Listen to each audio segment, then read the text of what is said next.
الحمد لله والصلاة والسلام على رسول الله وعلى آله وصحبه الفائزين برضا الله أما بعد. ഏറ്റവും ബഹുമാനാദരവുകൾ നിറഞ്ഞ പ്രിയപ്പെട്ട സഹോദരി സഹോദരന്മാരെ, പരിശുദ്ധമായ മജ്ലിസുൻ നൂറിൻ്റെ സദസ്സിലാണ് നമ്മളുള്ളത്. അല്ലാഹു സുബ്ഹാനഹു വ തആല ബദരീങ്ങളുടെ ഹഖ് ജാഹ് ബറക്കത്ത് കൊണ്ട് നമ്മുടെയൊക്കെ മുറാദുകൾ ഹാസിലാക്കി തരികയും രോഗങ്ങളൊക്കെ ശിഫയാക്കി തരികയും ചെയ്യട്ടെ. മരണം ഹൈറാകുന്ന സമയം കലിമത്തു ഷഹാദ ചൊല്ലിയുള്ള മരണം അല്ലാഹു നമുക്കൊക്കെ പ്രദാനം ചെയ്യട്ടെ. നമ്മുടെ കുടുംബത്തിൽ നിന്നൊക്കെ മരണപ്പെട്ട് നമ്മുടെ മഖബറിൽ അന്ത്യവിശ്രമം കൊള്ളുന്ന മുഅ്മിനീങ്ങളുടെ ഉഖ്റവിയായ ദറജകൾ അല്ലാഹു വർദ്ധിപ്പിച്ചു കൊടുക്കട്ടെ. അവരുടെ ഖബറിൻ്റെ പ്രയാസങ്ങളൊക്കെ അല്ലാഹു തീർത്തു കൊടുക്കട്ടെ. പ്രിയമുള്ളവരെ, പരിശുദ്ധമായ നമ്മുടെ മജ്ലിസുൻ നൂർ 1400 വർഷങ്ങൾക്ക് മുമ്പ് ജീവിച്ച് ജീവിതം മുഴുവൻ അള്ളാഹുവിൻ്റെ മാർഗത്തിൽ സമർപ്പിച്ച ഹബീബായ റസൂലുള്ളാഹി സ്വല്ലല്ലാഹു അലൈഹി വസല്ലം വിളിച്ചപ്പോൾ തൻ്റെ ശരീരം കൊണ്ടും സമ്പത്ത് കൊണ്ടും വേണ്ട ജീവൻ കൊണ്ടും പരിശുദ്ധമായ ദീനുൽ ഇസ്ലാമിന് പ്രൊട്ടക്ഷൻ നൽകാൻ തയ്യാറായി വന്ന ആളുകളാണ് ബദരീങ്ങൾ. അവരെ സ്മരിക്കുകയും അവരെ പറയപ്പെടുകയും ചെയ്യുന്ന 1400 വർഷം മുമ്പത്തേക്ക് സ്മരണ പുതുക്കുന്ന ഒരു സദസ്സാണ് മജ്ലിസുൻ നൂറിൻ്റെ സദസ്സ്. അതിലുപരി അവരുമായൊരു ആത്മീയ ബന്ധമുണ്ടാക്കിയെടുക്കുന്ന സദസ്സാണ് മജ്ലിസുൻ നൂറിൻ്റെ സദസ്സ്. മരണപ്പെട്ട ആളുകളുമായി ജീവിച്ചിരിക്കുന്നവർക്ക് ബന്ധപ്പെടാൻ സാധിക്കുന്ന മേഖല, അവർക്ക് വേണ്ടിയുള്ള പ്രാർത്ഥനകളും അവർക്ക് വേണ്ടി ഖുർആൻ ഓതി ഹദിയ ചെയ്യുന്നതുമൊക്കെയാണ്. അപ്പം അങ്ങനെ കഴിഞ്ഞുപോയ മഹാരഥന്മാരായിരിക്കുന്ന ബദരീങ്ങളോട്, അതിൽ ഹബീബായ തങ്ങളുണ്ട്, ഖുലഫാഉർ റാഷിദീങ്ങളുണ്ട്, അവരോടൊരു ആത്മീയ ബന്ധം ഉണ്ടാക്കിയെടുക്കാൻ പറ്റുന്ന നല്ലൊരു സദസ്സാണ് നമ്മുടെ മജ്ലിസുൻ നൂറിൻ്റെ സദസ്സ്. അതോടൊപ്പം നമ്മുടെയൊക്കെ ആവശ്യങ്ങൾ അല്ലാഹുവിലേക്ക് സമർപ്പിച്ച് ബദരീങ്ങളെ മുൻനിർത്തി പ്രാർത്ഥിക്കുന്ന അനുഗ്രഹീതമായ സദസ്സ്. ആ സദസ്സ് ആളുകൾ കുറഞ്ഞു പോകുന്നൊരവസ്ഥ അതുണ്ടാവാൻ പാടില്ല. നമ്മൾ നമ്മുടെ ജീവിതത്തിൻ്റെ സമയങ്ങളെക്കുറിച്ച് ഇപ്പോൾ ചിന്തിക്കാത്തവരാണ്. ഇപ്പോൾ നമുക്ക് നമ്മുടെ ജീവിതത്തിൻ്റെ സമയങ്ങളെക്കുറിച്ച് ചിന്തയുണ്ടാവില്ല. എത്രത്തോളം ഇന്നലെ എന്ത് ചെയ്തു എന്ന് കൃത്യമായി സമയം വെച്ച് പറയാൻ നമുക്ക് ഓർമ്മ ഉണ്ടാവില്ല.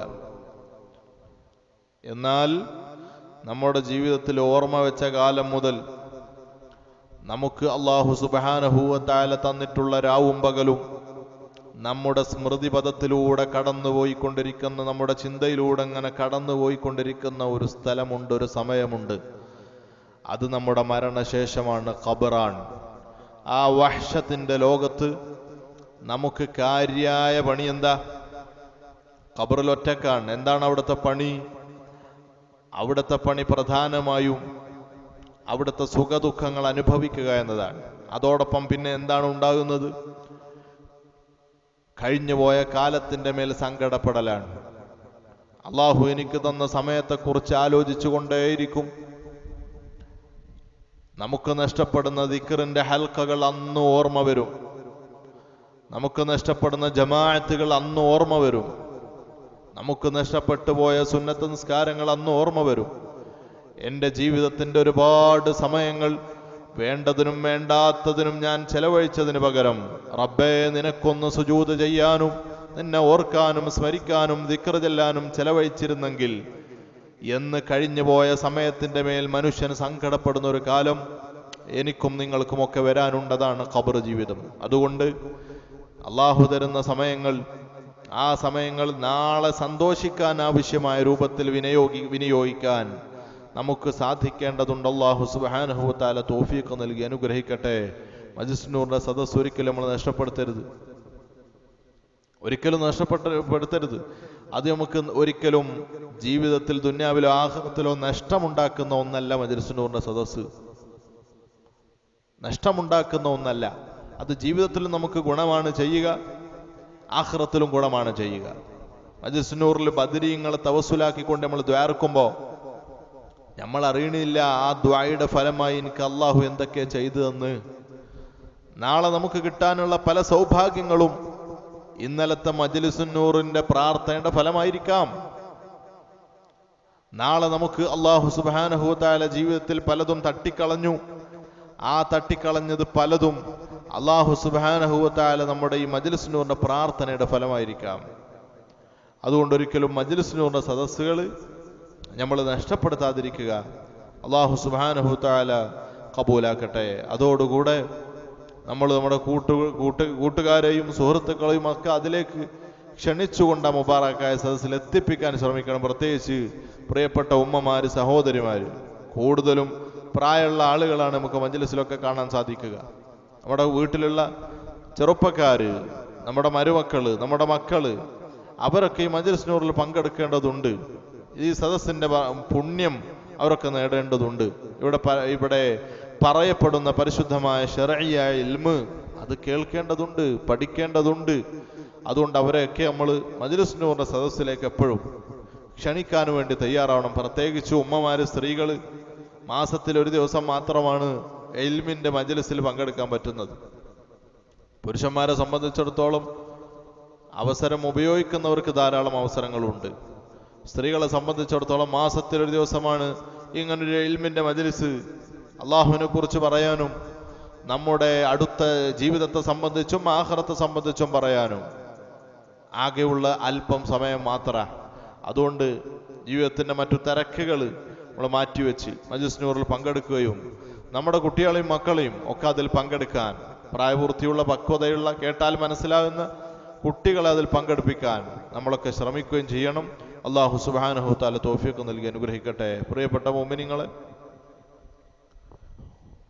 രക്ഷിതാക്കൾക്കൊക്കെ ഉള്ള ഒരു പരാതി എന്താണ്? മക്കളെക്കുറിച്ചുള്ള പരാതിയാണ്.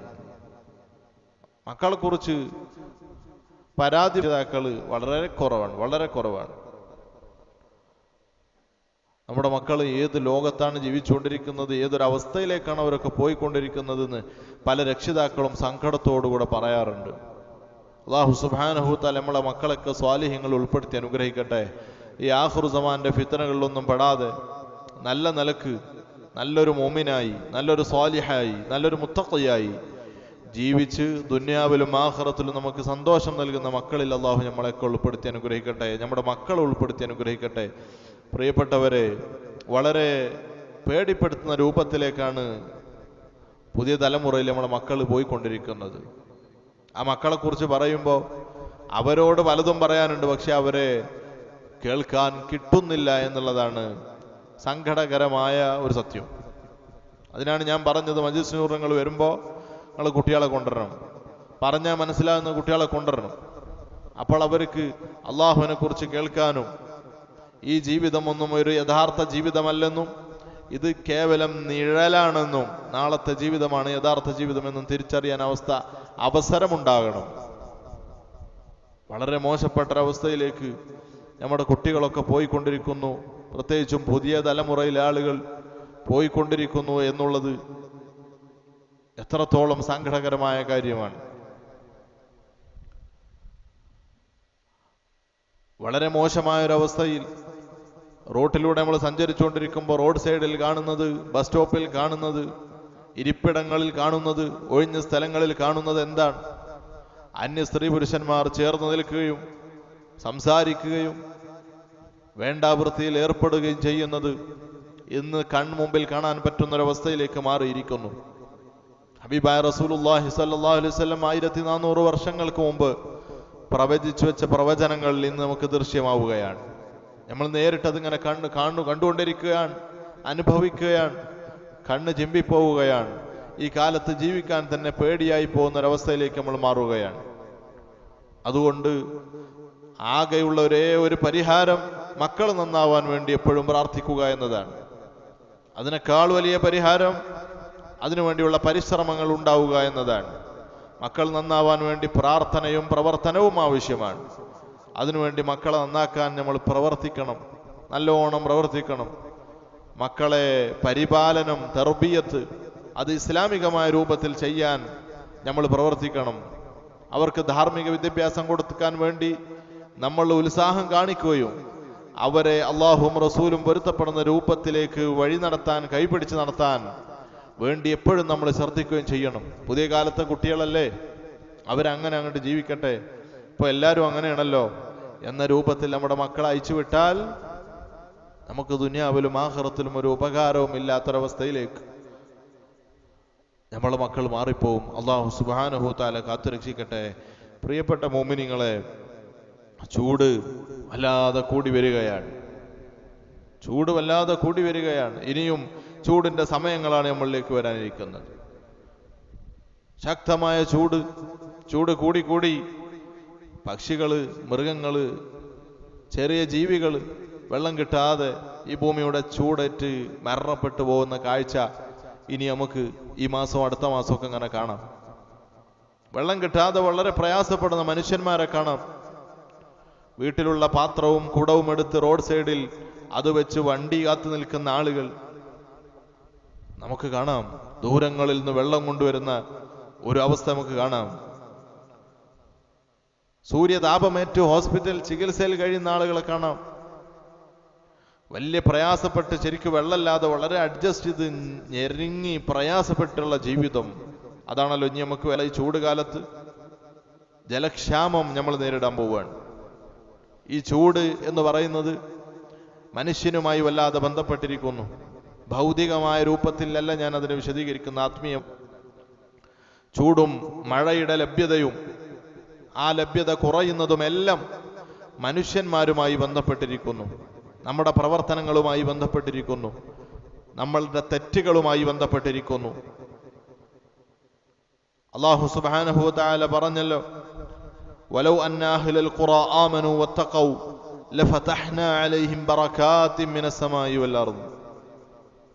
നന്നാവുകയാണെങ്കിൽ, അള്ളാഹുവിനെ പേടിച്ച് ജീവിക്കുകയാണെങ്കിൽ അവർക്ക് ആകാശത്തിൽ നിന്നുള്ള ബറക്കത്തുകൾ നമ്മൾ നൽകും, ഭൂമിയിൽ നിന്നുള്ള ബറക്കത്തുകൾ നമ്മൾ നൽകും. പക്ഷേ വലാകിൻ കദ്ദബൂ, അവര് സത്യത്തെ നിഷേധിക്കുകയാണ് ചെയ്തത്. ഫഅഖദ്നാഹും ബിമാ കാനൂ യക്സിബൂൻ, അവർ ചെയ്തതിന്റെ ഫലമായി നമ്മൾ അവരെ പിടിച്ചു എന്ന് അല്ലാഹു സുബ്ഹാനഹു വ തആല പറയുമ്പോൾ, ആകാശത്തിന്റെ ബറക്കത്താണ് മഴ, അത് അല്ലാഹുവിന്റെ റഹ്മത്താണ്. ഭൂമിയുടെ ബറക്കത്താണ് ഇവിടെയുള്ള കൃഷികളും മറ്റുള്ള കാര്യങ്ങളുമെല്ലാം. അതെല്ലാം പ്രയാസകരമാകുന്ന, ലഭ്യത കുറഞ്ഞു പോകുന്നൊരവസ്ഥയിലേക്ക് പോകുമ്പോൾ അത് നമ്മളുടെ ചെയ്തികൾ കൊണ്ട്, പടച്ചോനപ്പേടിയുടെ കുറവ് കൊണ്ട് സംഭവിക്കുന്നതാണ്. അപ്പോ കാലം ഇങ്ങനെ ആഖിറു സമാനിലേക്ക് കടന്നു പോകുന്നതിനനുസരിച്ച് മനുഷ്യന്റെ തെറ്റുകൾ, തിന്മകൾ വർദ്ധിക്കുമ്പോൾ ചൂട് കൂടുകയും മഴയുടെ ലഭ്യത കുറയുകയും പ്രകൃതിയുടെ വിഭവങ്ങൾ നമുക്ക് കിട്ടാൻ കഴിയാത്തൊരവസ്ഥയിലേക്ക് നമ്മൾ മാറിപ്പോവുകയും ചെയ്യുമെന്ന് ഇതിൽ നിന്നൊക്കെ നമുക്ക് മനസ്സിലാക്കാൻ സാധിക്കും. ഹബീബായ റസൂലുള്ളാഹി സ്വല്ലല്ലാഹു അലൈഹി വസല്ലം തന്നെ ഒരിക്കൽ പറഞ്ഞു, ലൗലൽ ബഹായിമു ലം യുംതറു, മൃഗങ്ങളില്ലായിരുന്നുവെങ്കിൽ അവർക്ക് മഴ കിട്ടുമായിരുന്നില്ല. വളരെ ചിന്തിക്കേണ്ട ഒരു പ്രമേയമാണത്. മൃഗങ്ങളില്ലായിരുന്നുവെങ്കിൽ മഴ കിട്ടുമായിരുന്നില്ല. അപ്പൊ അല്ലാഹു സുബ്ഹാനഹു തആല ഈ പ്രകൃതിയിലേക്ക്, ഈ ഭൂമിയിലേക്ക് മഴ പെയ്യിപ്പിച്ചത് എന്തിനാ? നമ്മളെ കണ്ടല്ല. നമ്മളെ കണ്ടാണെങ്കിൽ നമ്മുടെ തെറ്റുകൊണ്ട് അല്ലാഹു സുബ്ഹാനഹു തആല മഴ പെയ്യിപ്പിക്കാതിരിക്കുകയാണ് ചെയ്യുക. സുബ്ഹാനല്ലാഹ്. പിന്നെ ഈ മൃഗങ്ങളെ കണ്ടുകൊണ്ട് അവർക്ക് ശരീഅത്തില്ല, അതുകൊണ്ട് അവർക്ക് ഇങ്ങനെ നടക്കണം, ഇങ്ങനെ ചെയ്യണമെന്ന ശരീഅത്ത് അവർക്ക് കർശനമായ രൂപത്തിലില്ല. ആഖിറത്തിൽ അവരെ കൊണ്ട് പ്രതികാരം ചെയ്യിപ്പിക്കും. ആക്രമിക്കപ്പെട്ട ആളിൽ നിന്ന് അക്രമിക്ക് തിരിച്ചത് വാങ്ങിക്കൊടുക്കും എന്നത് ശരിയാണെങ്കിലും ഇന്നാലിന്നൊരു സിസ്റ്റം അനുസരിച്ച് ജീവിക്കണമെന്നൊരു ശരിയാ അത് മൃഗങ്ങൾക്കില്ല. അതുകൊണ്ട് പിന്നെ അവരിൽ നിന്നൊരു തെറ്റ് എന്ന് പറയാൻ, വ്യഭിചാരം എന്നൊന്ന് അവർക്ക് തെറ്റല്ല, അവർക്ക് അതിന്റെ പേരിൽ ശിക്ഷയില്ല. അപ്പോ ആ മൃഗങ്ങളില്ല എങ്കിൽ ഇവിടെ മഴ കിട്ടൂല എന്ന് ഹബീബായ റസൂലുള്ളാഹി സ്വല്ലല്ലാഹു അലൈഹി വസല്ലം പറയാണ്. അപ്പൊ ജന്തുക്കൾക്ക്, ജീവജാലങ്ങൾക്ക് നമ്മുടെ ആവാസ വ്യവസ്ഥയിലുള്ള പങ്കിനെ കുറിച്ചൊന്ന് ചിന്തിച്ചു നോക്കൂ. ഞമ്മക്ക് അല്ലാഹു ഈ മഴ ലഭിക്കുന്നത് തന്നെ ജീവികളെ കൊണ്ടാണ് എന്നാണ് ഹദീസ്. നമ്മളെ കണ്ടാണെങ്കിൽ ഇത് കിട്ടൂല. അപ്പൊ ഇനി പുതിയ കാലത്ത് എന്തായിരിക്കും ഉണ്ടാവുക? മഴയുടെ ലഭ്യത വളരെ കുറഞ്ഞു പോവും, ഭക്ഷണം കിട്ടാതാവും, പച്ചക്കറികൾ കിട്ടാതാവും, പ്രകൃതിയുടെ വിഭവങ്ങൾ കുറഞ്ഞു പോവും. കാരണം എന്തുകൊണ്ട്? അള്ളാഹുവിന് വഴിപ്പെടുകയും ആരാധിക്കുകയും തഖ്വ ചെയ്ത് ജീവിക്കുകയും ചെയ്യുന്ന ആളുകൾ ലഭ്യത അവർ കുറഞ്ഞു പോകുമ്പോൾ പിന്നെ ഈ പ്രകൃതിയിൽ അള്ളാഹു സുബ്ഹാനഹു തആല ഇവിടെ സംവിധാനിച്ചിരിക്കുന്ന സൗകര്യങ്ങൾ കുറഞ്ഞു പോകും എന്നതാണ്. എത്രത്തോളം സക്കാത്ത് തടഞ്ഞു വെച്ചാൽ പോലും മഴ നഷ്ടപ്പെടുമെന്നാണ്. ഇപ്പോ കഴിഞ്ഞ കാലങ്ങളെ അപേക്ഷിച്ച് ചൂടിങ്ങനെ കൂടി വരികയാണ്. ഉറങ്ങാൻ പറ്റാത്ത അവസ്ഥയിലേക്ക്. കറണ്ട് പോയി കഴിഞ്ഞാൽ ആ വാർപ്പിന്റെ ചൂടൊക്കെ കൊണ്ട് സുബ്ഹാനല്ലാഹ് ഉറങ്ങാൻ പറ്റാത്ത അവസ്ഥയിലേക്ക് നമ്മൾ മാറിപ്പോവുകയാണ്. സക്കാത്ത് തടഞ്ഞാൽ പോലും മഴ നിന്നു പോകുമെന്ന് ഹദീസിൽ കാണാം. ഇബ്നു മാജ റളിയല്ലാഹു അൻഹു റിപ്പോർട്ട് ചെയ്ത ഹദീസാ. സക്കാത്ത് തടഞ്ഞാൽ മഴ നിന്നുപോകും. സക്കാത്തിനെ കുറിച്ചൊന്ന് ചിന്തിച്ചു നോക്കൂ. സക്കാത്ത് കൊടുക്കൽ നിർബന്ധമായതിൽ വെച്ച് എത്ര സക്കാത്ത് കൊടുക്കണ്ടാവും? ഫിത്ർ സക്കാത്ത് അല്ല ഞാൻ പറയുന്നത്. ബിസിനസിന്റെ സക്കാത്ത്, കച്ചവടത്തിന്റെ സക്കാത്ത്. ചില ആളുകൾക്കൊക്കെ കൃഷിയുടെ സക്കാത്ത് ഉണ്ടാവും. ആടുകൾക്ക് സക്കാത്തുണ്ട്, പശു അതിന് സക്കാത്തുണ്ട്, പോത്തിനെ വളർത്തുന്ന ആളുകൾക്ക് സക്കാത്തുണ്ട്. പക്ഷെ അതിനൊരു കണക്കുണ്ട്. ഒട്ടകത്തിനെ വളർത്തുന്ന ആളുകൾക്ക് അതിന്റെ സക്കാത്തുണ്ട്. നമ്മുടെ മറ്റുള്ള കച്ചവട സാധനങ്ങൾക്ക് സക്കാത്തുണ്ട്. ഈ സക്കാത്തൊക്കെ കൊടുക്കാത്ത നല്ലൊരു ശതമാനം ആളുകളുണ്ട്. അതിൻ്റെയൊക്കെ തിക്ത ഫലം അനുഭവിക്കുന്നത് എല്ലാവരും ആയിരിക്കും. എല്ലാ മനുഷ്യന്മാരും അനുഭവിക്കേണ്ടി വരും. ഒരിക്കൽ മഹാനായ സുലൈമാൻ നബി അലൈഹി സ്വലാത്തു വസ്സലാമിന്റെ കാലത്ത് വളരെ ജലക്ഷാമം നേരിട്ടു. അപ്പോ ഭക്ഷണം കിട്ടാതാവും, പ്രകൃതിയിൽ നിന്ന് വിഭവങ്ങൾ കിട്ടാതാവും, വെള്ളമില്ല. പിന്നെ മൃഗങ്ങളുടെ അകിടുകളിൽ പാലുകൾ കിട്ടാതായി, അതുകൊണ്ടും ജീവിക്കാൻ പറ്റാത്ത അവസ്ഥ. മൃഗങ്ങളുടെ കുഞ്ഞുങ്ങൾക്ക് ശരിക്ക് കുടിക്കാൻ പറ്റാത്ത അവസ്ഥ. ചുരുക്കി പറഞ്ഞാൽ ജനങ്ങളാകെ ഭീഷണിയിലാണ്. ആ സമയത്ത് മഹാനായ സുലൈമാൻ നബി അലൈഹി സ്വലാത്തു വസ്സലാം തന്റെ ജനതയോട് പറയുന്നുണ്ട്, വരൂ നമുക്ക് മഴയെ തേടിക്കൊണ്ട് നിസ്കരിക്കാം. അങ്ങനെ ഒരു ഒഴിഞ്ഞ സ്ഥലത്തേക്ക് പോയി അള്ളാഹുവിനോട് നമുക്ക് മഴ ചോദിക്കാം. അങ്ങനെ പോണ സമയത്ത് അതാ അവിടെ സുലൈമാൻ നബി അലൈഹി സ്വലാത്തു വസ്സലാം ഒരു ശബ്ദം കേൾക്കുകയാണ്. അത് ആരുടെ ശബ്ദമാണ്? സമിഅ നംല, ഒരു ഉറുമ്പിന്റെ ശബ്ദമാണ്. എന്താണ് ആ ഉറുമ്പ് ചെയ്യുന്നത്? തുനാജി റബ്ബഹ, അള്ളാഹുവിനോട് സംസാരിക്കുകയാണ്. നമുക്കറിയാം ഈ പ്രകൃതിയിലെ എല്ലാ ജീവജാലങ്ങൾക്കും അള്ളാഹുവിനോട് മുനാജാത്തുണ്ട്. അള്ളാഹുവിനെ കുറിച്ച് തസ്ബീഹ് ചെല്ലുന്നുണ്ട്. പച്ചയായ ഒരു മരക്കൊള്ളി, ഒരു സസ്യത്തിന്റെ ഒരു ചെടി ഖബറുകൾ കുത്തണമെന്ന് ഹബീബായ റസൂലുള്ളാഹി സ്വല്ലല്ലാഹു അലൈഹി വസല്ലം പഠിപ്പിച്ചത് എന്തുകൊണ്ടാ? ആ സസ്യത്തിനും തസ്ബീഹുണ്ട്. ഖബറിന്റെ ചാര നിന്ന സസ്യം തസ്ബീഹ് ചൊല്ലുമ്പോ ഖബറിൽ കിടക്കുന്ന ആളുകൾക്ക് സുഖം കിട്ടും, അവർക്ക് തഖ്ഫീഫ് ഉണ്ടാവും, അദാബുകൾ കുറഞ്ഞു കിട്ടും എന്നതുകൊണ്ടാണ്. ഈ പ്രകൃതിയിലെ റത്തുബായിരിക്കുന്ന നനവുള്ള ചെറിയൊരു പച്ചപ്പുള്ള ഏത് സാധനങ്ങൾക്കും തസ്ബീഹുണ്ട്. ചെറിയ പുഴുവിനും തസ്ബീഹുണ്ട്. അവരൊക്കെ അള്ളാഹുവിനോട് സംസാരിക്കുന്നുണ്ട്. ആ എറുമ്പ് പറയുന്നത് എന്താണ്? അല്ലാഹുമ്മ ഇന്നക തഅലം അന്നഹു ലാ യൻസിലുൽ ബലാഅ ഇല്ലാ ബിദംബ്. അല്ലാഹു സുബ്ഹാനഹു തആല ഒരു മുസീബത്ത് ഇറക്കുകയാണെങ്കിൽ അത് എന്തെങ്കിലും ഒരു പാപത്തിന്റെ പേരിലായിരിക്കും. വലാ യർഫഉൽ ബലാഅ ഇല്ലാ ബിതൗബ. അല്ലാഹു സുബ്ഹാനഹു തആല തൗബ കൊണ്ടല്ലാതെ ഈ ഇറക്കിയിരിക്കുന്ന മുസീബത്തിനെ അള്ളാഹു ഉയർത്തി കളയില്ല.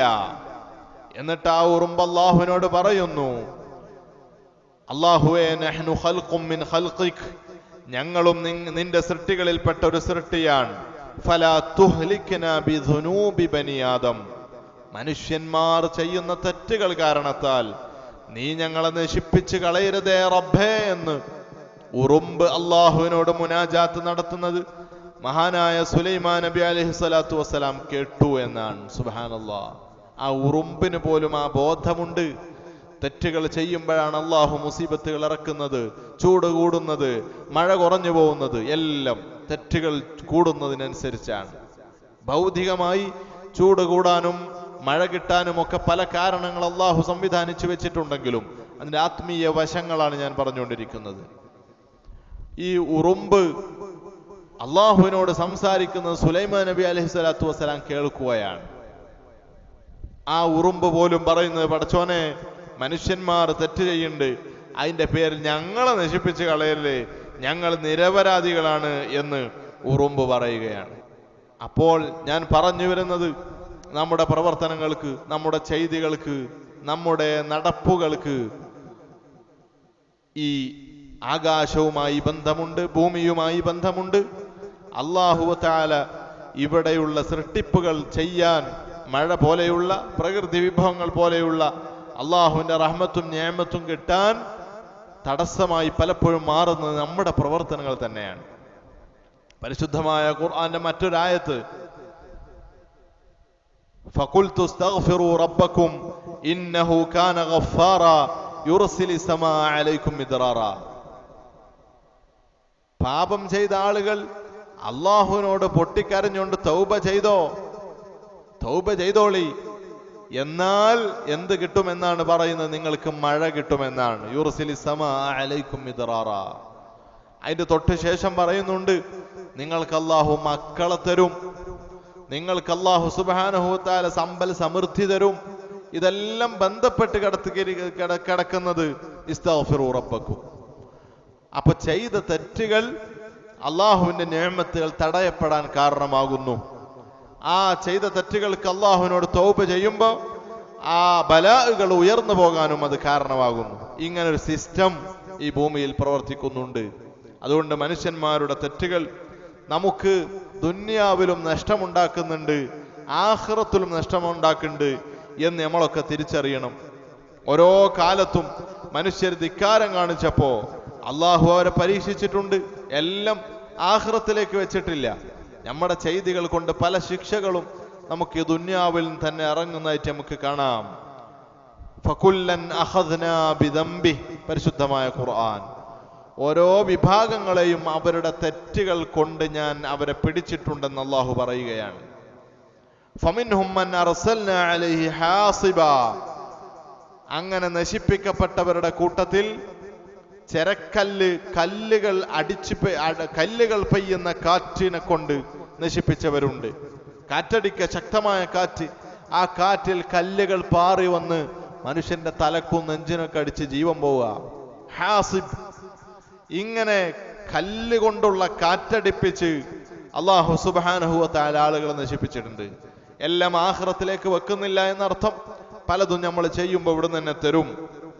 വമിൻഹും മൻ അഖദത്ഹു സൈഹ, പല ആളുകളും അവരെ സൈഹത്ത് പിടിച്ചു. സൈഹത്തോണ്ട് അല്ലാഹു ശിക്ഷിച്ചു. വലിയ ഘോരമായ താങ്ങാൻ പറ്റാത്ത ശബ്ദം കേട്ട് കഴിഞ്ഞാൽ ബോധം പോവും, അല്ല മരിച്ചു തന്നെ പോണ അവസ്ഥയിൽ സൈഹത്ത് കൊണ്ട് അല്ലാഹു നശിപ്പിച്ച ആളുകളുണ്ട്. വമിൻഹും മൻ ഖസഫ്നാ ബിഹിൽ അർദ്, ഭൂമിയെ തകിടം മറിച്ച് അല്ലാഹു ശിക്ഷിച്ച ആളുകളുണ്ട്. ഭൂമിയെ തകിടം മറിച്ചു. അതുപോലെ തന്നെ വമിൻഹും മൻ അഗ്റഖനാ, പരിശുദ്ധമായ ഖുർആൻ, മുക്കിക്കൊന്ന ആളുകളുണ്ട്. ഇതൊക്കെ മനുഷ്യൻ ചെയ്ത തെറ്റുകൾ കൊണ്ടാണ്. അപ്പൊ നമ്മുടെ തെറ്റുകൾ നമ്മുടെ ദുന്യവിയായ ജീവിതത്തെ തന്നെ വല്ലാതെ ബാധിക്കുന്നുണ്ട് എന്ന് ഗൗരവത്തോടുകൂടെ നമ്മൾ ആലോചിക്കണം. എൻ്റെ പ്രിയപ്പെട്ട മോമിനിങ്ങളെ, ഈ ചൂട് കൂടുമ്പോൾ നമുക്ക് ചിന്തിക്കാൻ പറ്റുന്ന നല്ലൊരു കാര്യമുണ്ട്. എന്താണ് ചൂട് കൂടുമ്പോൾ നമുക്ക് ചിന്തിക്കാൻ പറ്റുന്ന ഒരു കാര്യം? അത് ചൂടിന്റെ ലോകത്തെക്കുറിച്ചാണ്. സൗഭാഗ്യങ്ങൾ നിറഞ്ഞു നിൽക്കുന്ന ഈ ലോകത്തുനിന്ന് ഇടയ്ക്കൊരു ചൂട് വരുമ്പോ ചൂടിന്റെ ഒരു ലോകമുണ്ട്. ആ ലോകത്തെക്കുറിച്ച് ചിന്തിക്കാൻ നമുക്ക് പറ്റണം. ആ ചൂടിന്റെ ലോകത്തെക്കുറിച്ച് നമുക്ക് ചിന്തിക്കാൻ പറ്റണം. എന്താ ചൂടിന്റെ ലോകം? ചൂടിന്റെ ലോകം വല്ലാത്തൊരു അത്ഭുതമാണ്. ആഖിറ ലോകമാണ്.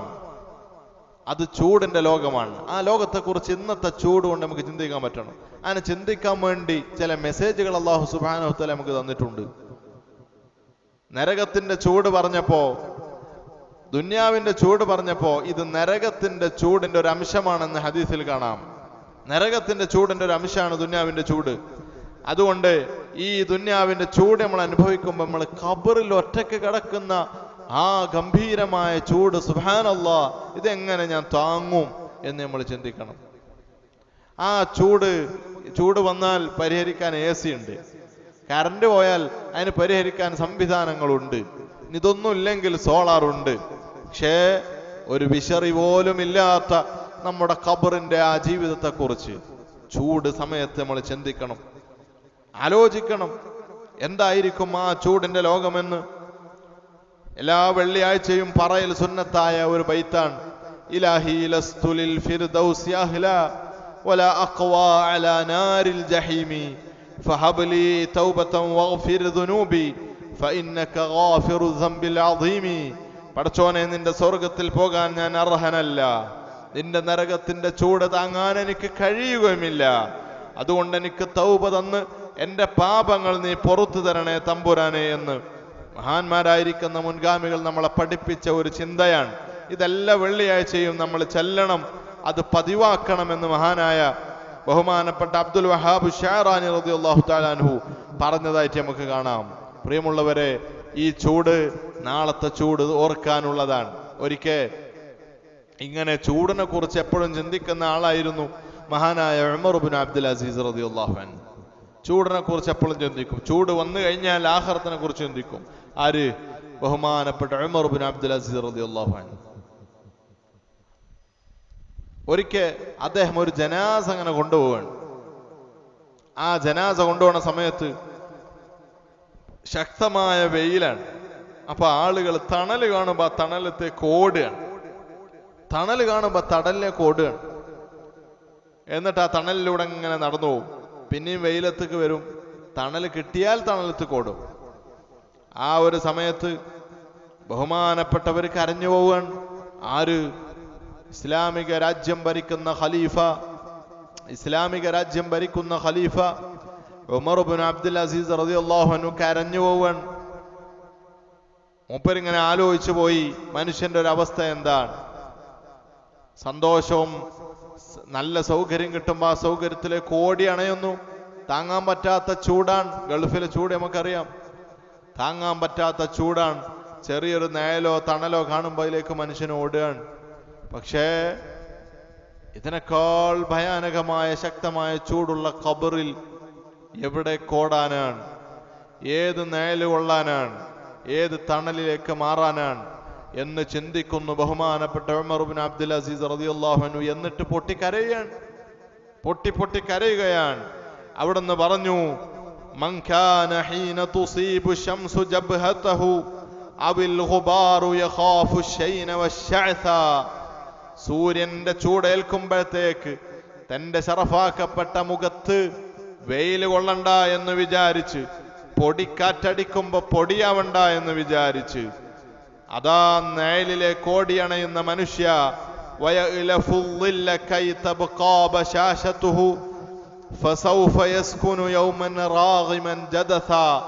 ശരീരത്തിൽ പൊടി പിടിക്കണ്ട, അഴുക്ക് പിടിക്കണ്ട എന്ന് വിചാരിച്ച് തണലിലേക്ക് നിഴലിലേക്ക് മാറിപ്പോകുന്ന മനുഷ്യൻ നാളെ പൊടി പിടിച്ചുകൊണ്ട് മൂക്ക് മണ്ണിൽ കുത്തി ഖബറിൽ കിടക്കേണ്ട ഒരു ദിവസമുണ്ട്.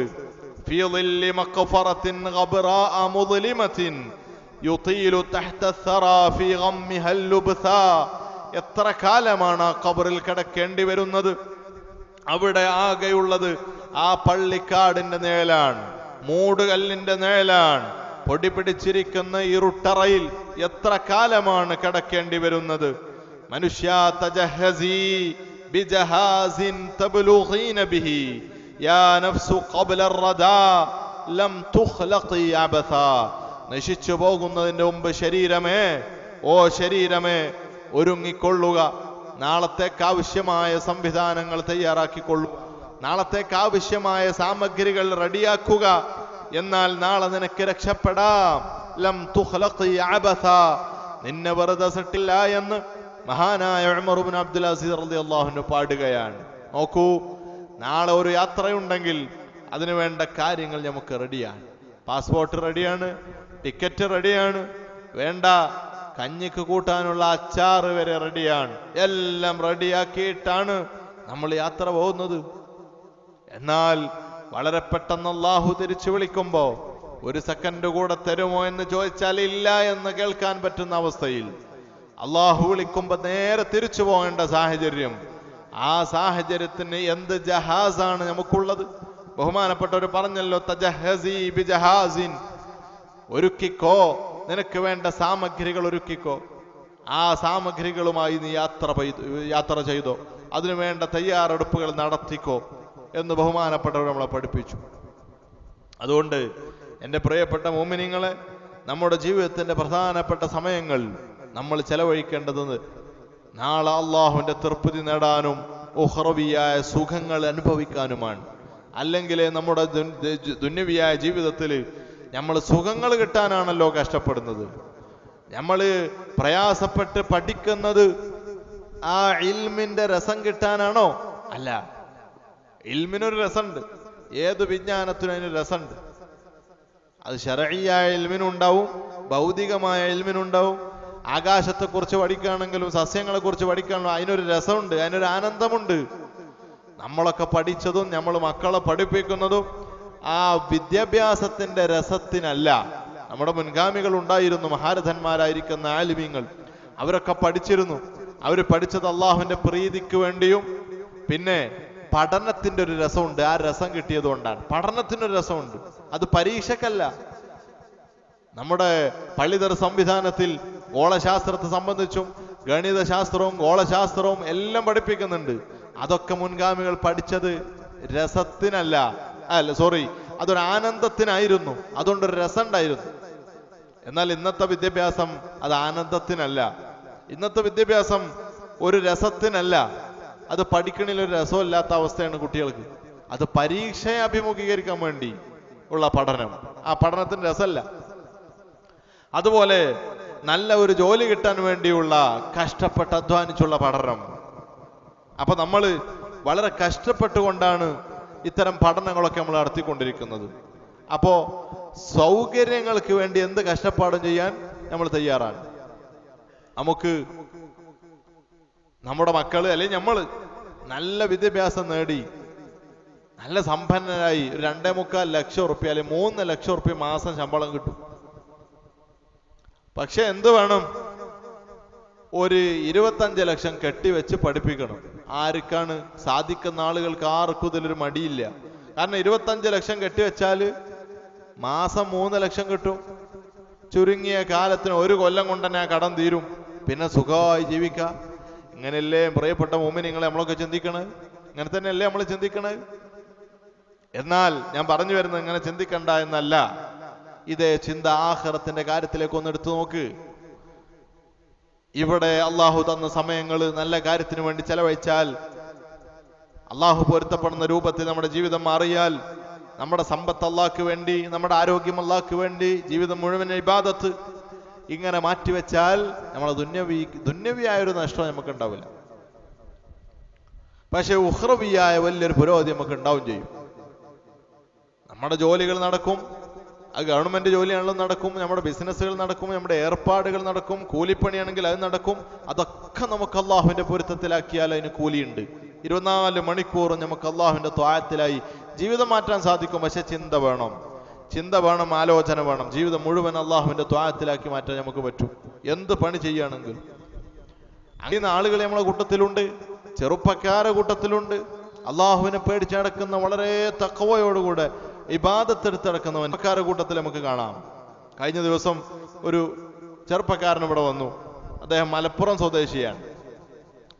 ഹൈക്കോടതിയിൽ പ്രാക്ടീസ് ചെയ്യുന്ന അഡ്വക്കേറ്റാണ്. പക്ഷേ അദ്ദേഹത്തോട് സംസാരിച്ചുകൊണ്ടിരിക്കുമ്പോൾ സുബ്ഹാനല്ലാഹ് ഞാൻ അത്ഭുതപ്പെട്ടു പോയി.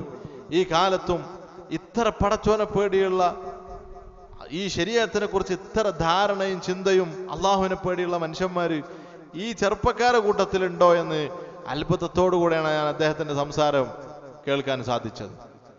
അപ്പോ ഇത്തരത്തിൽ ജീവിതം മുഴുവൻ അള്ളാഹ്ക്ക് ഇബാദത്താക്കി മാറ്റുന്ന രൂപത്തിൽ ജീവിക്കുന്ന ആളുകളുണ്ട്. നമുക്കൊക്കെ പറ്റുന്നതാണ്.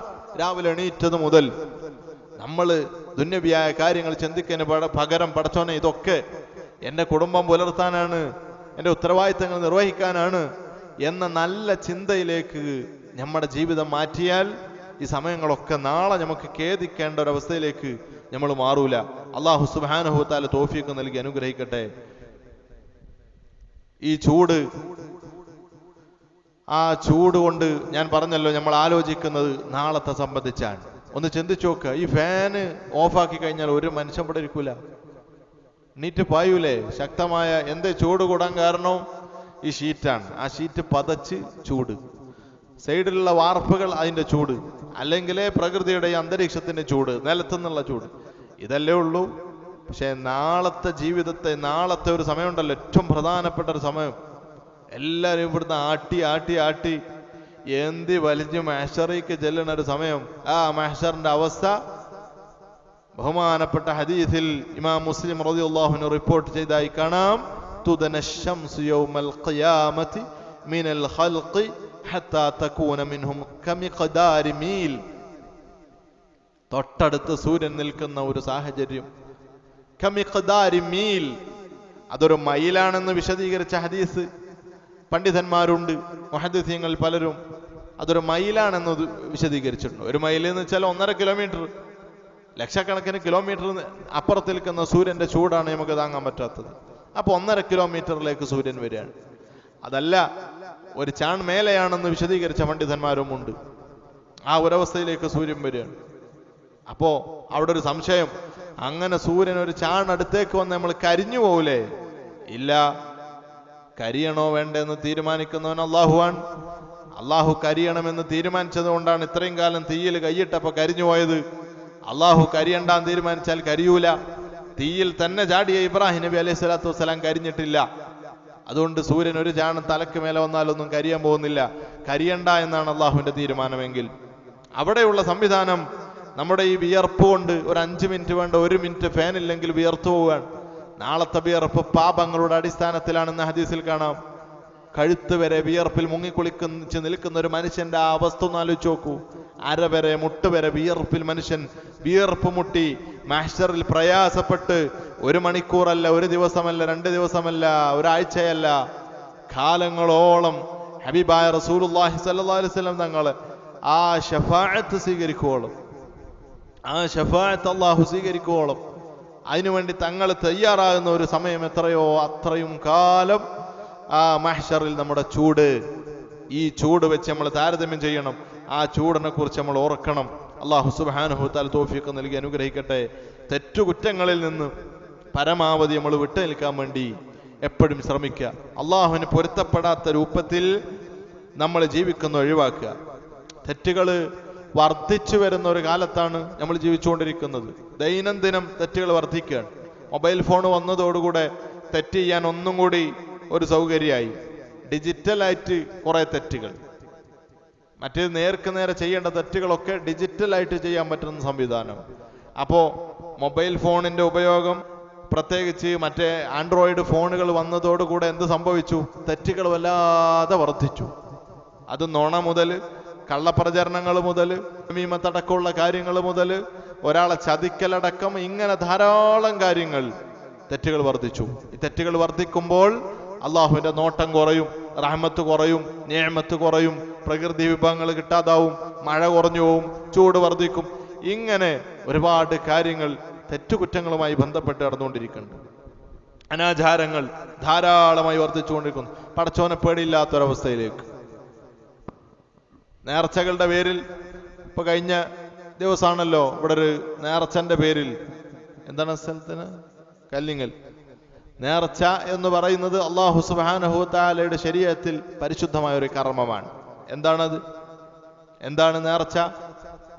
നേർച്ച എന്ന് പറയുന്നത് മരണപ്പെട്ട ആളുകൾക്ക് വേണ്ടി ഹദിയ ചെയ്യുകയാണ്, അവരുടെ പേരിൽ സ്വതക്ക ചെയ്യുകയാണ്. മരണപ്പെട്ട നമ്മുടെ ഉമ്മാരെ ഉപ്പാന്റെ പേരിൽ നമ്മൾ സ്വതക്ക ചെയ്യാറുണ്ട്. അതുപോലെ മരണപ്പെട്ട മഹാന്റെ പേരിൽ നമ്മൾ സ്വതക്ക ചെയ്യുകയാണ്. അവിടേക്ക് കുറെ അരികൾ സ്വതക്ക ചെയ്യാൻ, കുറെ മാംസം സ്വതക്ക ചെയ്യാൻ. അതിന് ആനപ്പുറത്ത് വരേണ്ട കാര്യമില്ല, മര്യാദക്ക് നടന്നു പോയാൽ മതിയല്ലോ. സ്വതക്ക ചെയ്യുകയാണ്. ആ സ്വതക്ക അങ്ങനെ ധാരാളം സ്വതക്കകൾ അവിടെ വരുമ്പോ അതൊക്കെ ഒരു ദിവസമാക്കുകയാണ്, അതൊരു ആണ്ടിന്റെ അന്നാക്കുകയാണ്. ആണ്ടിന്റെ അന്ന് പ്രത്യേകം അവിടെ ദുആ നടത്തുകയാണ്. ഇനി ഇതൊക്കെ എന്താ ചെയ്യുക? തോട്ടുകൂടി വിടാൻ പറ്റുമോ? അത് സ്വതക്ക ചെയ്യാൻ വേണ്ടി തന്നതല്ലേ, അപ്പൊ സ്വതക്ക ചെയ്യണം. അപ്പൊ അതേ ആ മരണപ്പെട്ട ആൾക്ക് കൂലി ഹദിയയാക്കിക്കൊണ്ട് അത് ഭക്ഷണം ഉണ്ടാക്കി എല്ലാ ആളുകൾക്കും അത് വിതരണം ചെയ്തു. ഈ താം പാവപ്പെട്ടവർക്ക് ഭക്ഷണം, പാവപ്പെട്ടവരെന്നല്ല, ആർക്കും ഭക്ഷണം കൊടുത്താൽ കൂലിയുണ്ട്. സമ്പന്നനാണെങ്കിലും ഭക്ഷണം കൊടുത്താൽ കൂലിയുണ്ട്. ഒരു അതിഥിയെ സൽക്കരിച്ചാൽ പാവപ്പെട്ടവനാണെങ്കിലും സമ്പന്നനാണെങ്കിലും കൂലിയുണ്ട്. ഈ താം ഈ താം നടത്ത്, ഇതാണ് നേർച്ച. പിന്നെ പരിശുദ്ധമായ ഖുർആൻ ഓതി ഹദിയ ചെയ്യുക. ഖബറിന്റെ ചാരത്തൊരു പച്ചച്ചെടി കുത്തിയാൽ പോലും അതിന്റെ തസ്ബീഹ് കൊണ്ട് മയ്യത്തിന് സുഖമുണ്ടാവുമെന്ന് ഹബീബായ റസൂലുള്ളാഹി സ്വല്ലല്ലാഹു അലൈഹി വസല്ലം. അപ്പൊ പരിശുദ്ധമായ ഖുർആൻ ഓതിയാൽ എത്രത്തോളം ഗുണമായിരിക്കും, എത്രത്തോളം മഹത്വമായിരിക്കും. പരിശുദ്ധമായ ഖുർആൻ ഓതുകയാണ്. പിന്നെ മഹാന്റെ മദ്ഹുകൾ, മരണപ്പെട്ടവരുടെ നല്ല കാര്യങ്ങൾ പറയണമെന്ന് ഹബീബായ റസൂലുള്ളാഹി സ്വല്ലല്ലാഹു അലൈഹി വസല്ലം മദ്ഹുകൾ പറയാണ്. മുഅ്മിനീങ്ങളായ ആളുകൾ ആ ജീവിതം കൊണ്ട് പാഠം ഉൾക്കൊള്ളുകയാണ്. വഅദിന്റെ ഒരു സദസ്സ്, ദുആ ചെയ്ത് അള്ളാഹുവിനോട്, ഈ മഹാനെ മുൻനിർത്തി അള്ളാഹുവിനോട് ദുആ ചെയ്ത് പിരിയ. ഇതല്ലേ നേർച്ച. ഇതിനപ്പുറമുള്ള നേർച്ച അത് നേർച്ചയല്ല. അത് നേർച്ചയുടെ പേരിൽ നടക്കുന്ന പൂരങ്ങളാണ്, അമുസ്ലിം ആചാരങ്ങളാണ്. നമ്മളത് കാണാൻ പോവും, നമ്മുടെ മക്കളെ പറഞ്ഞേക്കും. ഇതൊക്കെ വലിയ തെറ്റുകളാണ്. പ്രത്യേകിച്ചും അള്ളാഹു സുബ്ഹാനഹു തആല എന്ന് പറഞ്ഞാൽ ഇങ്ങനെ കയ്യും കെട്ടി നിൽക്കുന്ന ഒരു പാവമായിട്ട് നമ്മൾ കണക്കാക്കണ്ട. അള്ളാഹുവിനിക്ക് ചില സമയത്ത് ദേഷ്യമുണ്ട്. ആ ദേഷ്യം പിടിച്ചാൽ നമുക്ക് താങ്ങാൻ പറ്റുന്നതിലപ്പുറം ശിക്ഷയായിരിക്കും. കഴിഞ്ഞ കാലത്തെ പല പാഠങ്ങളും നമുക്കുണ്ട്. അതുകൊണ്ട് ഇസ്ലാമിന്റെ പേരിലുള്ള ആചാരങ്ങൾ ഗൗരവമാണ്. അത് നിക്കാഹാണെങ്കിലും പരിശുദ്ധമായ കർമ്മം.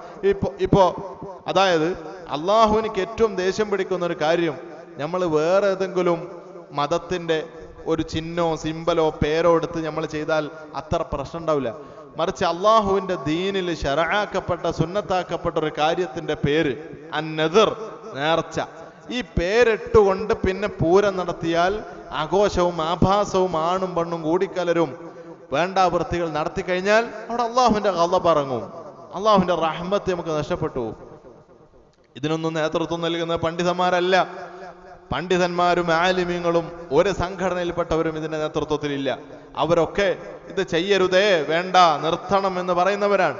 നടത്തുന്ന പലപ്പോഴും ആ നാട്ടിലെ കുറെ ഫാസിഖായ ആളുകളും നല്ല ആളുകളും കാഫിറായ ആളുകളും മുസ്ലിമായ ആളുകളും ഇതൊക്കെ പാടെ കൂടി അവർക്കെന്തോ ഭൗതിക നേട്ടത്തിന് വേണ്ടി നടത്തുന്ന കുറെ സംവിധാനം. ഇതുകൊണ്ടൊക്കെ ഉണ്ടാകുന്ന അള്ളാഹുവിന്റെ ദേഷ്യം നമ്മൾ വിളിച്ചു വരുത്തുക എന്നുള്ളതാണ്. ഇത് നേർച്ചയിൽ മാത്രമല്ല. ഇപ്പോ ഈ വർഷം മുതൽ അല്ലെങ്കിൽ കഴിഞ്ഞ വർഷം മുതൽ പുതിയൊരു ട്രെൻഡ് തുടങ്ങിയിട്ടുണ്ട്. അതിലും ഈ കാര്യം നമ്മൾ പേടിക്കേണ്ടിയിരിക്കുന്നു. എന്താണത്? ഇഫ്താർ. ഇഫ്താർ എന്ന് പറയുന്നത് വലിയ സുന്നത്തായ ഒരു കർമ്മം. ഒരു മനുഷ്യന് ഭക്ഷണം കൊടുക്കുക, നോമ്പുറപ്പിക്കുക. അതിന്റെ പേരിൽ എന്തെല്ലാം അനാചാരങ്ങളാണ്, വേണ്ട വൃത്തികളാണ്. ആത്മീയതയുണ്ടല്ലോ, ഏതൊരു വിഷയത്തിന് ആത്മീയതയുണ്ട്. ആ ആത്മീയത അതിന്റെ ഒരു സത്താണ്.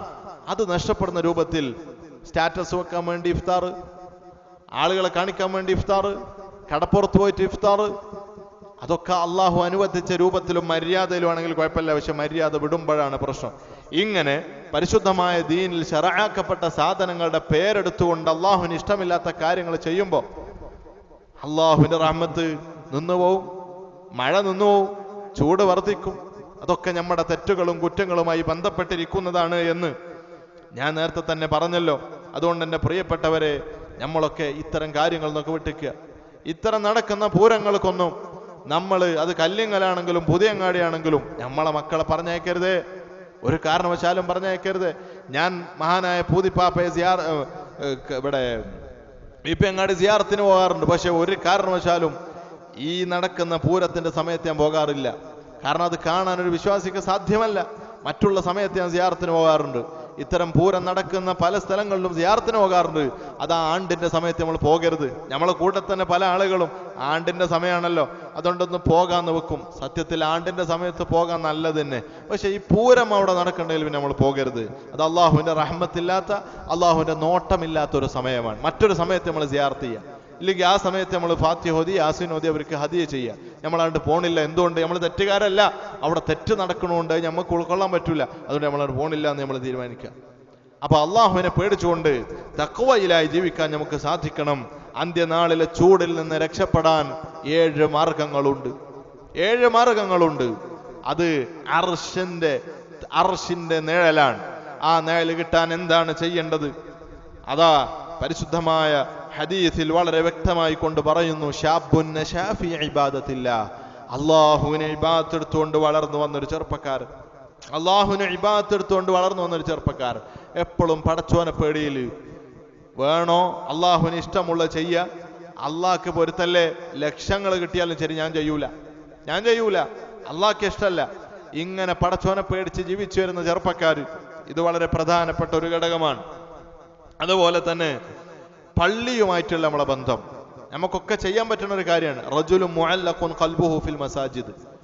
പള്ളിയായിട്ട് വല്ലാത്ത ബന്ധം. എപ്പോഴും പള്ളിയിൽ, ഒഴിഞ്ഞിരിക്കുമ്പോഴൊക്കെ പള്ളിയിൽ. തിരക്ക് കഴിഞ്ഞു എന്നാ പള്ളിയിൽ നിന്ന് ഇറങ്ങി പോരുമ്പോൾ എന്തെങ്കിലും ആവശ്യത്തിന് പോകുമ്പോൾ ഒരു ഇടങ്ങേറ്. അല്ലാഹ്, പള്ളിയിൽ നിന്നാണല്ലോ ഈ പോണത്, ഇനി പള്ളിക്ക് എപ്പോഴും എനിക്ക് വരാൻ പറ്റുക, ഒരു ഇടങ്ങേറോടുകൂടെ പള്ളിയിൽ നിന്ന് ഇറങ്ങിപ്പോവുക. ഇതിന് നേരെ വിപരീതമാണ് നമ്മളെ അവസ്ഥ എന്ന് ആലോചിച്ച് നോക്കണം. പള്ളി കയറി കഴിഞ്ഞാൽ ഒരു ഇടങ്ങേറ്, പള്ളിയിൽ നിന്ന് ഇറങ്ങി പോകുമ്പോൾ ഒരു സമാധാനം. ആ അവസ്ഥയാണെങ്കിൽ നമ്മുടെ ഈമാൻ നഷ്ടപ്പെട്ടു പോകുന്നത് പേടിക്കേണ്ടതാണ്. മറ്റൊരാൾ ആരാണ്? മറ്റൊരാൾ അള്ളാഹുവിന്റെ മാർഗത്തിൽ ഇഷ്ടപ്പെടുക. ഒരു മുസ്ലിം മറ്റൊരു മുസ്ലിമിനെ അള്ളാഹുവിന്റെ മാർഗത്തിൽ ഇഷ്ടപ്പെടുക. അവർ ഒരുമിച്ച് കൂടുന്നതും നല്ലതിന്, അവർ വിട്ടുപിരിയുന്നതും നല്ലതിന്. വേണ്ടാത്ത കമ്പനികളും കൂട്ടുകെട്ടുമല്ല, അള്ളാഹുവിന്റെ മാർഗത്തിൽ ഇഷ്ടപ്പെടുന്ന ആളുകൾ. അങ്ങനെയും ഒരുപാട് ആളുകൾ ഇന്ന് നമ്മളെ നാട്ടിൽ ചെറുപ്പക്കാരെ കൂട്ടത്തിലെ കാണാം. നല്ലവരായി ജീവിച്ച് ഒരുമിച്ച് കൂടുന്നത് നല്ല കാര്യത്തിന്, വിട്ടുപിരിയുന്ന നല്ല കാര്യത്തിന്. അതുപോലെ എല്ലാ സൗകര്യങ്ങളും സൗന്ദര്യവും ഉള്ള സ്ഥാനങ്ങളുള്ള വലിയ തറവാട്ടുകാരിയായ ഒരു പെണ്ണ് വ്യഭിചാരത്തിന് ക്ഷണിച്ചപ്പോ ഞാൻ എൻ്റെ റബ്ബിനെ പേടിക്കുന്നു എന്ന് പറഞ്ഞ് വിട്ടു നിൽക്കാൻ ധൈര്യം കാണിച്ച മനുഷ്യൻ ആരോ, അവനക്ക് നാളെ അർശിന്റെ തണലുണ്ട്. റജുലുൻ തസദ്ദഖ അഖ്ഫാ, രഹസ്യമായി സദഖ ചെയ്ത മനുഷ്യൻ, ഓന്റെ ഇടത്തെ കൈ പോലും അറിഞ്ഞില്ല, ഭാര്യ അറിഞ്ഞില്ല, മക്കൾ അറിഞ്ഞില്ല, നാട്ടുകാരറിഞ്ഞില്ല, കുടുംബങ്ങൾ അറിഞ്ഞില്ല, പക്ഷെ അവൻ സദഖ ചെയ്തു. ആ സദഖ അർശിന്റെ തണൽ കിട്ടാൻ സാധ്യമായ സദഖയാണ്. റജുലുൻ ദക്കറല്ലാഹ ഖാലിയൻ ഫഫാദത് ഐന, അല്ലാഹുവിനെ കുറിച്ച് ആലോചിച്ചപ്പോ പടച്ചോനെ എങ്ങനെയായിരിക്കും നീ നാളെ എന്നോട് പെരുമാറുക എന്നതിനെ കുറിച്ച് ചിന്തിച്ചപ്പോ കണ്ണിന്ന് വെള്ളം വന്നു. അങ്ങനെ കണ്ണിന്ന് വെള്ളം വന്ന് അള്ളാഹുവിനെ കുറിച്ച് ആലോചിച്ച് കരഞ്ഞ മനുഷ്യൻ. ഇതൊക്കെ പലതും നമുക്ക് ചെയ്യാൻ പറ്റണതാണ്.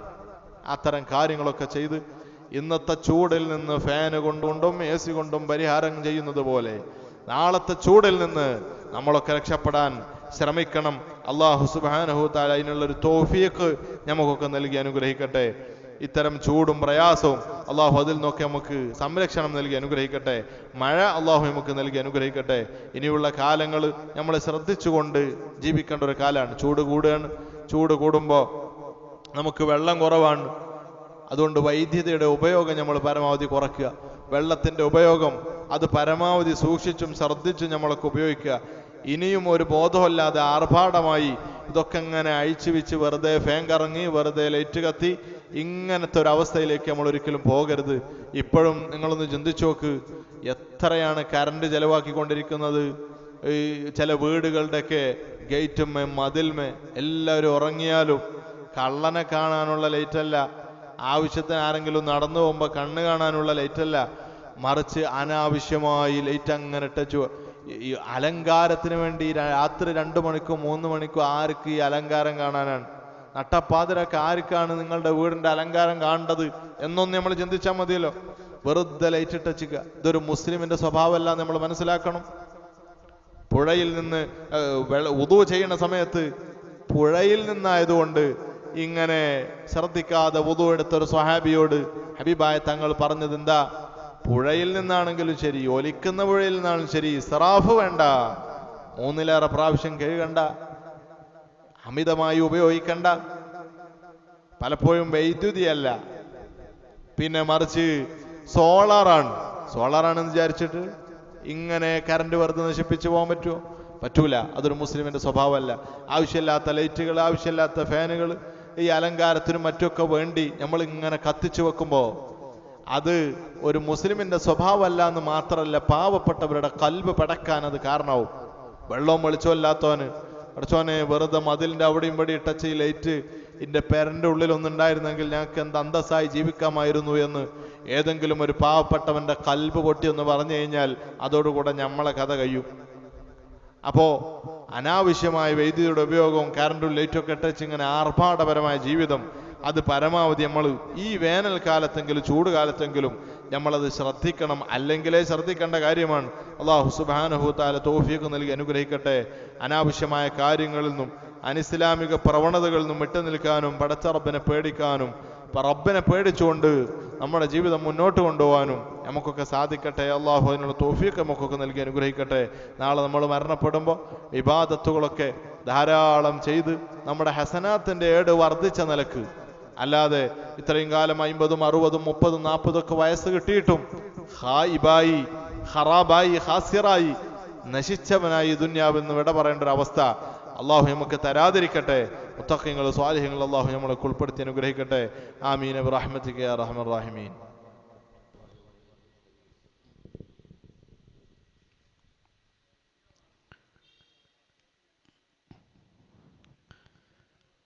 الحمد لله رب العالمين. اللهم صل على سيدنا محمد وعلى آل سيدنا ومولانا محمد. اللهم أوصل وبلغ مثل ثواب ما قرأناه من القرآن العظيم إلى حضرة حبيبنا المصطفى محمد صلى الله عليه وسلم، وإلى حضرات سائر الأنبياء والأولياء والعلماء والشهداء والزهداء والصديقين والصالحين، وإلى حضرات أصحابه البدريين واللحديين وسائر الصحابة والقرابة كلهم أجمعين، وإلى حضرات جميع أولياء الله تعالى من مشارق الأرض إلى مغاربها، صغيرا وكبيرا وذكرا وأنثى كلهم أجمعين. اللهم صل صلاة كاملة وسلم سلاما تاما على سيدنا محمد الذي تنحل به العقد وتنفرج به القرب وتقضى به الحوائج وتنال به الرغائب وحسن الخواتم ويستسقى الغمام بوجهه الكريم، وعلى آله وصحبه في كل لمحة ونفس بعدد كل معلوم لك. رحمن الرحيم إراج سيداയ അല്ലാഹുവേ, ഞങ്ങൾ ഒരുമിച്ച് കൂടിയത് സാലിഹായ അമലായി ഖബൂലാക്കണേ റഹ്മാനെ. സാലിഹായ അമലായി ഖബൂലാക്കണേ റഹ്മാനെ, സ്വീകരിക്കണേ റഹ്മാനെ. എന്തൊക്കെ ഉദ്ദേശം വെച്ചുകൊണ്ടാണോ ഞങ്ങൾ ഈ മജ്ലിസിൽ പങ്കെടുത്തതെങ്കിൽ അതൊക്കെ നീ ഹാസിലാക്കണേ റഹ്മാനെ. എല്ലാ ഹലാലും ഖൈറുമായ ഉദ്ദേശങ്ങൾ ഹാസിലാക്കണേ റഹ്മാനെ. ഈ മജ്ലിസിന്റെ മിസ്ലി സവാബിനെ മഹാന്മാരായ അസ്ഹാബുൽ ബദരീങ്ങളുടെ അർവാഹുകളിലേക്ക് എത്തിക്കണേ റഹ്മാനെ. മുഴുവൻ അംബിയാക്കൾ, ഔലിയാക്കൾ, സാലിഹീങ്ങൾ, സദീഖീങ്ങൾ, മശായിഖന്മാർ, മുസന്നഫീങ്ങൾ, മുഫസ്സിരീങ്ങൾ, മുഹദ്ദിസീങ്ങളുടെ ഹദ്റത്തിലേക്ക് എത്തിക്കണേ റഹ്മാനെ. മുൻ കഴിഞ്ഞു പോയ എല്ലാ ഔലിയാക്കളുടെയും ഹദ്റത്തിലേക്ക് എത്തിക്കണേ റഹ്മാനെ. ആ മഹാന്മാരുടെ കാവൽ ഞങ്ങളുടെ ജീവിതത്തിൽ നൽകണേ റഹ്മാനെ. ഞങ്ങൾ ഓതിയ പരിശുദ്ധ ഖുർആൻ ഖബൂലാക്കണേ റഹ്മാനെ. പറഞ്ഞത് ഖബൂലാക്കണേ റഹ്മാനെ. ഇതിൻ്റെയൊക്കെ സവാബിനെ ഞങ്ങളാക്കിയ ഞങ്ങളുടെ കുടുംബത്തിൽ നിന്ന് മരണപ്പെട്ട ഞങ്ങളുടെ മാതാപിതാക്കൾ, ബന്ധുമിത്രാദികൾ, ഭാര്യ, സന്താനങ്ങൾ, ഉസ്താദുമാരുടെ ഖബറിലേക്ക് എത്തിക്കണേ റഹ്മാനെ. ഞങ്ങളുടെ മഹല്ല് പള്ളിയുടെ ചുറ്റുഭാഗത്ത് മറവട്ട് കിടക്കുന്ന മുഅ്മിനാത്തുകളിലേക്ക് എത്തിക്കണേ റഹ്മാനെ. അവരുടെ ഖബർ ജീവിതം സുഖലോക സ്വർഗമാക്കണേ റഹ്മാനെ. ഖബർ കണ്ണെത്താ ദൂരത്തേക്ക് വിശാലമാക്കണേ റഹ്മാനെ. സ്വർഗത്തിന്റെ കവാടങ്ങൾ തുറന്ന ഖബറാക്കണേ റഹ്മാനെ. നംകനൗമത്തിൽ അറൂസ് എന്ന് മലക്കുകൾ പറയുന്നവർ ഉൾപ്പെടുത്തണേ അല്ലാ. അവരവരുടെ ജീവിതകാലത്തിൽ ചെയ്ത എല്ലാ സൽക്കർമ്മങ്ങളുടെയും പ്രതിഫലത്തെ അവരുടെ ഖബറിലേക്ക് ആശ്വാസമായി എത്തിച്ചു കൊടുക്കണേ റഹ്മാനെ. ജീവിതത്തിന്റെ സാഹചര്യം കൊണ്ട് വന്നുപോയ എല്ലാ ചെറുതും വലുതും രഹസ്യമായും പരസ്യമായും ചെയ്ത തെറ്റുകുറ്റങ്ങൾ വിട്ടുപുറത്തു മാഫാക്കണേ റഹ്മാനെ. വിട്ടുപുറത്തു മാഫാക്കണേ റഹ്മാൻ. ഞങ്ങളിലും ഞങ്ങളുടെ കുടുംബത്തിലുമുള്ള ഒരു പരിപൂർണ ശിഫാ നൽകണേ ഷാഫി. ഈ മജ്ലിസിൽ പങ്കെടുത്ത ഒരുപാട് പുരുഷന്മാർ, സ്ത്രീകൾ, മുഅ്മിനാത്തുകൾ രോഗികളാണ്. ഒരുപാട് ബുദ്ധിമുട്ടുകൾ അനുഭവിക്കുന്നവരാണല്ലോ റഹ്മാൻ. അതൊക്കെ ഈ മജ്ലിസിന്റെ ബറക്കത്ത് കൊണ്ട് നീ മഹാന്മാരായ അസ്ഹാബുൽ ബദരീങ്ങളുടെ ഹഖ് ജാ ബറക്കത്ത് കൊണ്ട് അവരെ മുൻനിർത്തി നിന്നോട് ചോദിക്കുന്നു റഹ്മാനെ. എല്ലാ രോഗങ്ങൾക്കും പരിപൂർണ ശിഫാ നൽകണേ റഹ്മാനെ. ഞങ്ങൾ അറിഞ്ഞതും അറിയാത്തതുമായ രോഗങ്ങൾക്ക് പരിപൂർണ ശിഫാ നൽകണേ റഹ്മാനെ. ഒരുപാട് സമ്പത്തുകൾ മുടക്കിയാലും മാറാത്ത മാറാവ്യാധികളെ തൊട്ട് കാത്തിരക്ഷിക്കണേ റഹ്മാനെ. ജനനം മുതൽ ഇന്ന് വരെ ഹോസ്പിറ്റലിൻ്റെ വരാന്തങ്ങൾ കയറി ഇറങ്ങുന്ന ഒരുപാട് ആളുകൾ ഞങ്ങളുടെ കൂട്ടത്തിലുണ്ട്. അവരുടെ എല്ലാ ബുദ്ധിമുട്ടുകൾക്കും ആശ്വാസം നൽകണേ റഹ്മാനെ. മാരകമായ രോഗങ്ങളെ തൊട്ട് കാത്തുരക്ഷിക്കണേ റഹ്മാനെ. സാമ്പത്തികമായി ബുദ്ധിമുട്ട് അനുഭവിക്കുന്നവരുണ്ട്, അവർക്ക് എല്ലാവിധ ഖൈറും നൽകണേ റഹ്മാനെ. കടമുള്ളവർക്ക് കടം വീട്ടാനുള്ള തൗഫീഖ് നൽകണേ റഹ്മാനെ. വീടില്ലാത്തവർക്ക് അനുയോജ്യമായ വീട് വെക്കാനുള്ള തൗഫീഖ് നൽകണേ റഹ്മാനെ. വിവാഹപ്രായം എത്തിയവർക്ക് അനുയോജ്യമായ തുണ നൽകണേ റഹ്മാനെ. എല്ലാ ഖൈറും ഞങ്ങൾക്ക് നൽകി അനുഗ്രഹിക്കണേ റഹ്മാനെ. എല്ലാ ശർറിനെയും ഞങ്ങളിൽ നിന്ന് അകറ്റണേ അല്ലാ. സിഹറുകൾ, മരണങ്ങൾ, മാറാവ്യാധികൾ, പെട്ടെന്നുള്ള മരണങ്ങൾ, അപകട മരണങ്ങൾ, റോഡിൽ ചിന്നിച്ചിതറേണ്ട മരണങ്ങൾ, ആഖിബത്ത് മോശമാകുന്ന മരണങ്ങളെ തൊട്ട് കാത്ത് രക്ഷിക്കണേ അല്ലാ. നിനക്ക് ഇബാദത്ത് ചെയ്യുന്നതിന് മുടക്കം വരുന്ന രോഗങ്ങളെ തൊട്ട് കാത്ത് രക്ഷിക്കണേ റഹ്മാനെ. ആഖിറവും ദുനിയാവും ഖൈറിലാക്കണേ റഹ്മാനെ. ഞങ്ങൾ മരിക്കുന്ന സമയത്ത് ഈമാനോടുകൂടെ കലിമത്ത് തൗഹീദ് ഉച്ചരിച്ചുകൊണ്ട് ഹബീബിന്റെ മുഖം കണ്ട് സ്വർഗം കണ്ട് മരിക്കുന്ന മുത്തഖീങ്ങളിൽ ഉൾപ്പെടുത്തണേ റഹ്മാനെ. നിന്റെ ഇഷ്ടദാസന്മാരിൽ ഉൾപ്പെടുത്തണേ അല്ലാ. ഈ മജ്ലിസിൽ വെച്ച് ആരൊക്കെ ദുആ കൊണ്ട് വസിയ്യത്ത് ചെയ്തിട്ടുണ്ടോ അവരുടെയൊക്കെ എല്ലാ ഹലാലും ഖൈറുമായ ഉദ്ദേശങ്ങൾ ഹാസിലാക്കണേ അല്ലാ. ഈ മജ്ലിസിലേക്ക് സംഭാവന ചെയ്തവരുടെ സംഭാവന ഖബൂലാക്കണേ റഹ്മാനെ. സ്വർഗം ലഭിക്കുന്ന സംഭാവനയാക്കണേ അല്ലാ. ഞങ്ങളുടെ ജീവിച്ചിരിക്കുന്ന മാതാപിതാക്കൾക്ക് ആഫിയത്തുള്ള ദീർഘായുസ് നൽകണേ റഹ്മാനെ. ആയുരാരോഗ്യം നൽകണേ റഹ്മാനെ. മരണപ്പെട്ടവർക്ക് മഗ്ഫിറത്ത് നൽകണേ അല്ലാ. മർഹമത്ത് നൽകണേ റഹ്മാനെ. ലഅനത്താക്കപ്പെട്ട ഇബ്ലീസിനെ തൊട്ട് കാത്ത് രക്ഷിക്കണേ അല്ലാ. ഇബ്ലീസിനെ തൊട്ട് കാത്ത് രക്ഷിക്കണേ റഹ്മാനെ. ഞങ്ങളുടെ നാട്ടിലെ ദീനീ സ്ഥാപനങ്ങൾക്ക് നേതൃത്വം നൽകുന്നവർ, അതിനുവേണ്ടി സഹായിക്കുന്നവർ, സഹകരിക്കുന്നവർ, മാനസികമായി ശാരീരികമായി സാമ്പത്തികമായി സഹായിക്കുന്നവർ നീ സ്വീകരിക്കണേ റഹ്മാനെ. അവരുടെ സേവനങ്ങൾ ഖബൂലാക്കണേ റഹ്മാനെ. മുതഅല്ലിമീകൾക്ക് ഭക്ഷണം നൽകുന്ന സ്ത്രീകൾ, പുരുഷന്മാർ, അവരെ സദഖ ഖബൂലാക്കണേ റഹ്മാനെ. വസ്ത്രം നൽകുന്നവർക്ക് നീ ഖൈർ നൽകണേ റഹ്മാനെ. സ്വർഗീയ ഭക്ഷണവും വസ്ത്രവും ധരിക്കാനുള്ള തൗഫീഖ് നൽകണേ റഹ്മാനെ. സ്വർഗം നൽകണേ അല്ലാ. സ്വർഗം നൽകണേ റഹ്മാനെ. മഹാന്മാരായ ബദരീങ്ങളുടെ കാവൽ ഞങ്ങളുടെ ജീവിതത്തിൽ നൽകണേ റഹ്മാനെ. ഞങ്ങളുടെ മരിക്കുന്ന സമയത്ത് ഈമാൻ നൽകണേ റഹ്മാനെ. ആശ്വാസമുള്ള ഖബർ നൽകണേ റഹ്മാനെ. പേടിപ്പെടുത്തുന്ന ഭയാനകരമായ ഖബറിനെ തൊട്ട് കാത്ത് രക്ഷിക്കണേ അല്ലാ. നല്ല സമയത്ത് നല്ല സ്ഥലത്ത് വെച്ച് ഈമാനോട് കൂടെ സാലിഹീങ്ങൾ, സിദ്ദീഖീങ്ങൾ മരിച്ചതുപോലെ മരിക്കാനുള്ള തൗഫീഖ് നൽകണേ റഹ്മാനെ. തൗഫീഖ് നൽകി അനുഗ്രഹിക്കണേ റഹ്മാനെ. ഇന്നത്തെ മജ്ലിസിൽ പാനീയം നൽകിയവരുടെ സദഖ ഖബൂലാക്കണേ റഹ്മാനെ. എന്ത് ഉദ്ദേശം വെച്ചുകൊണ്ടാണോ അത് നൽകിയതെങ്കിൽ ഇതൊക്കെ നീ ഹാസിലാക്കി കൊടുക്കണേ റഹ്മാനെ. റഹ്മാനെ, ഞങ്ങളുടെ മഹല്ലത്തിൽ നിന്ന് വർഷം ഹജ്ജിന് വേണ്ടി ഉദ്ദേശിക്കുന്ന ആളുകൾ, കമ്മിറ്റി ഭാരവാഹികളുണ്ട് റഹ്മാനെ. മുഴുവൻ മുഅ്മിന മുഅ്മിനാത്തുകളുടെയും മുറാദുകൾ ഹാസിലാക്കണേ റഹ്മാനെ. അതിനുള്ള വഴികളും റഹ്മാനെ. റാഹത്തായി ഹജ്ജും ഉംറയും മഖ്ബൂലും മബ്റൂറുമായ ഹജ്ജും ഉംറയും സിയാറത്തും ചെയ്യാനുള്ള തൗഫീഖ് നൽകണേ അല്ലാഹ്. ആയുരാരോഗ്യം നൽകണേ റഹ്മാനെ. ബുദ്ധിമുട്ടുകൾ നീക്കണേ റഹ്മാനെ. ഞങ്ങളുടെ മഹല്ലത്തിനു വേണ്ടി സഹായിക്കുന്ന ഒരുപാട് ആളുകൾ വിദേശികളുണ്ട്, അവരെ നീ സ്വീകരിക്കണേ റഹ്മാനെ. ബുദ്ധിമുട്ടുകൾ പരിഹരിക്കണേ റഹ്മാനെ. എല്ലാ ബുദ്ധിമുട്ടുകളും നീ പരിഹരിക്കണേ റഹ്മാനെ. اللهم اجعل جمعنا هذا جمعا مرحوما وتفرقنا من بعده تفرقا معصوما ولا تجعل فينا ولا منا ولا معنا شقيا ولا مطرودا ولا محروما. ربنا آتنا في الدنيا حسنة وفي الآخرة حسنة وقنا عذاب النار. ربنا تقبل منا إنك أنت السميع العليم وتب علينا إنك أنت التواب الرحيم. آمين برحمتك يا أرحم الراحمين. صلى الله تعالى وسلم على خير خلقه سيدنا محمد وآله وصحبه أجمعين. سبحان ربك رب العزة عما يصفون وسلام على المرسلين الحمد لله رب العالمين. وبفضل صلى الله على محمد صلى الله عليه وسلم. صلى الله على محمد صلى الله عليه وسلم.